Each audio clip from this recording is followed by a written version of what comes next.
So, Kalvakuntla Kavitha. కవితక్క. నేను CM అవుతా. ఖచ్చితంగా. నేను సీఎం అవుతా అనేది కల్వకుంట్ల కవిత గారు ఈ మధ్యలో అయితే ఒక స్టేట్‌మెంట్ చేయడం జరిగింది. అంటే ఒక రాష్ట్రానికి సీఎం కావాలంటే ఎలిజిబిలిటీ ఏంటి? అంటే ఓవరాల్‌గా మనం జనరల్‌గా ఒక షర్ట్ తీసుకోవాలంటేనే దాని క్వాలిటీ ఏంటి? దాని ధర ఏంటి? అది ఎన్ని రోజులొస్తుంది? అంటే దాన్ని ఏ బ్రాండ్ తీసుకోవాలి? ఆ విధంగా అన్నీ రీచెక్ అయితే చేసుకుంటాము. అలాంటిది ఒక రాష్ట్రానికి సీఎం అయ్యే కవితక్కకు ఎలిజిబిలిటీ ఉందా? అరే! ఎలిజిబిలిటీ అడగడానికి నువ్వెవరసలు అని చాలామంది క్వెషన్ చేయొచ్చు. ముఖ్యంగా నేను చెప్పేదేంటంటే, నేను గూడా తెలంగాణ ఓటర్‌ని. సో, నేను కొనే షర్ట్ కోసమే నేను అంతలా ఆలోచించినప్పుడు, ఖచ్చితంగా నాకు కాబోయే సీఎం అంటే ఒకవేళ సీఎం అయితే అంటే సీఎం పోటీ చేయాలనుకున్న కవితక్కను ఎలిజిబిలిటీ ఉందా? లేదా? అని చెక్ జేసుకోవడం అయితే ఖచ్చితంగా నా యొక్క హక్కది. ఖచ్చితంగా సో, ఆ విధంగా కవితక్కకున్న ప్లస్ పాయింట్‌లేంది ఒకసారి మాట్లాడదాం. మైనస్‌లు గూడా వీలుంటే మాట్లాడదాం. యాక్చువల్‌గా నేనేమనుకున్నానంటే, ఓన్లీ ప్లస్ పాయింట్లు ఇప్పుడు చెప్దాం అనుకున్నాను. ఒకవేళ ఛాన్స్ ఇస్తే కవితక్కతోని మైనస్ పాయింట్ల గురించి మాట్లాడాలి. డైరెక్ట్ ఉన్నప్పుడు మాట్లాడితేనే కరెక్ట్‌గా ఉంటది మైనస్ పాయింట్లనేది నా యొక్క ఉద్దేశ్యం. సో, ఓవరాల్‌గా ప్రెజెంట్ చూద్దాం. ముఖ్యంగా ఫస్ట్ ప్లస్ పాయింట్ కవితక్కకి చూసుకుంటే డాటర్ ఆఫ్ కేసీఆర్. యెస్. పెద్దాయన కూతురు. కేసీఆర్ గారు కూతురు కాబట్టి ఉద్యమం అంటే చిన్నప్పటి నుంచి ఉద్యమంలో ఉంది. ఉద్యమం చూసింది. అంటే పోరాడే తత్వం కలిగింది కాబట్టి, ఉద్యమాలలో ఏ విధంగా అయితే కొట్లాటలుంటాయో అవన్నీ చూసింది చిన్నప్పటి నుంచి కాబట్టి, ఖచ్చితంగా ఆమెకు పోరాడే శక్తి ఉందనైతే ఇందులో జేసుకోవచ్చు. ప్లస్ అదే విధంగా తెలంగాణ కోసం పోరాడిన మహనీయుడు కేసీఆర్ గారు కొడుకు గాబట్టి, కేసీఆర్ గారు కూతురు గాబట్టి ఖచ్చితంగా అంటే జనాల యొక్క మద్దతు గూడా ఖచ్చితంగా ఉంటుంది. ఆ విధంగా అయితే కవితక్కకు ఇది ప్లస్ అని జెప్పొచ్చు. తర్వాత వుమెన్ కార్డ్ లేకపోతే మహిళా కార్డ్. అంటే ఇంతకుముందులు వివిధ సీఎంలు అంటే మహిళా సీఎంలను చూసుకుంటే మాయావతి గానీ, జయలలిత గానీ, ఈ విధంగా అందరూ సుష్మా స్వరాజ్ గానీ వీళ్ళందరూ గూడా అంటే మంచి నేమ్ ఉంది. ఆడవాళ్ళు పాలించిన రాష్ట్రాలకైతే మంచి డెవలప్‌మెంట్ గానీ, మంచి నేమ్ గానీ ఉందనైతే మనం అంటే మనం చూడొచ్చు. ఇంతకుముందు వార్తలున్నాయి. అంటే చరిత్ర చెప్తుంది గూడా. ఆడవాళ్ళు అంటే ప్రధానమంత్రులు గూడా ఉన్నారనుకోండి. ఆడవాళ్ళు రూల్ చేసిన రాజ్యాలైతే బాగానే ఉన్నాయనేసి అదొకటి ప్లస్. అంటే కవితక్కకున్న ఇంకో ప్లస్ అని గూడా జెప్పొచ్చు.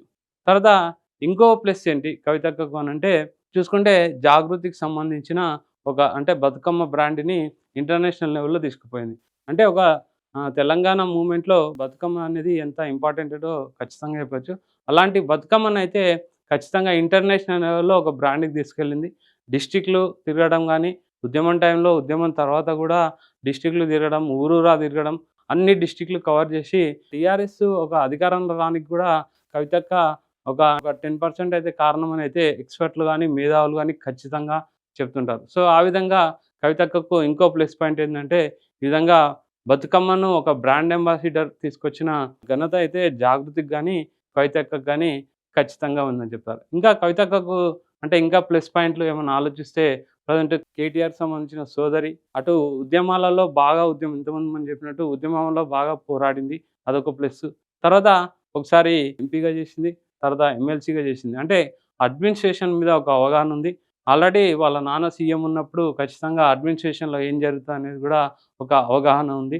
అది గూడా ఒక ప్లస్ అని జెప్పొచ్చు. తర్వాత ఇంకో ప్లస్ ఆర్ మైనస్ అంటే జనరల్‌గా ప్రతి సీఎం ముందు జైలుకెళ్ళడం జరుగుతుంది. కవితక్క గూడా జైలుకెళ్ళింది. ఇంచుమించు జగన్ చూసుకుంటే జైలుకయ్యే సీఎం అయ్యిండు. చంద్రబాబు నాయుడు మొన్న లాస్ట్ టైమ్ చూసుకుంటే జైలెళ్ళొచ్చినాకనే సీఎం అవ్వడం జరిగింది. కేసీఆర్ అప్పుడు చూసుకున్న జైలుకి వచ్చినాకనే సీఎం అయ్యాడు.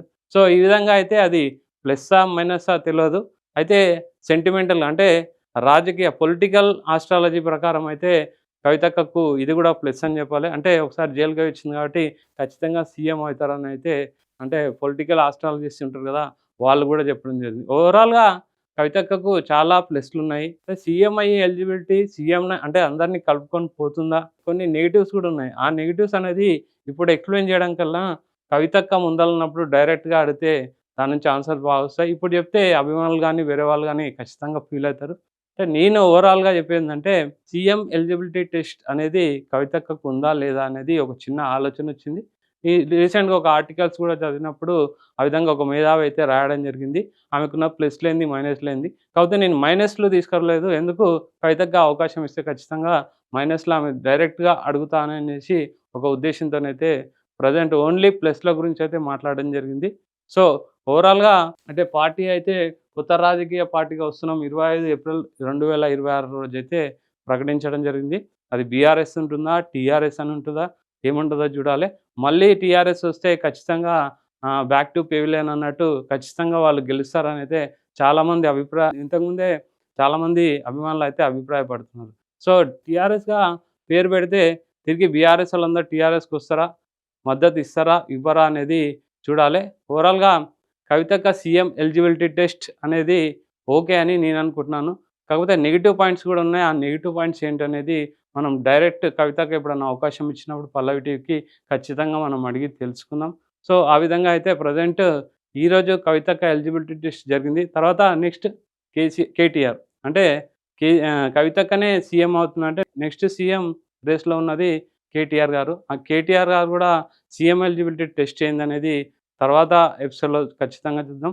కీప్ వాచింగ్ పల్లవి టీవీ.